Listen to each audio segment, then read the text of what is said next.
Hello दोस्तों, नमस्कार। अभी मैं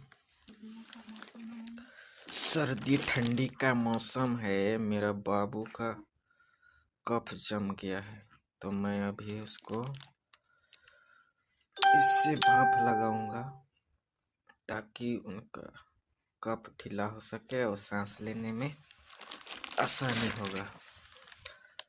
इस वीडियो में बने रहें, देखिए कैसे हम भाप लगाते हैं। अभी करते हैं मशीन चालू। ये रहा भाप। बाबू मुँह खोलो, रस्सी उठाओ। देख सकते हैं किस प्रकार से भाप लगा रहे।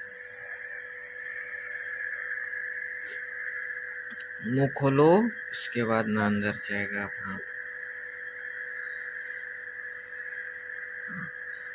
ये है इसकी मम्मी जो कि बाबू को पकड़ी है।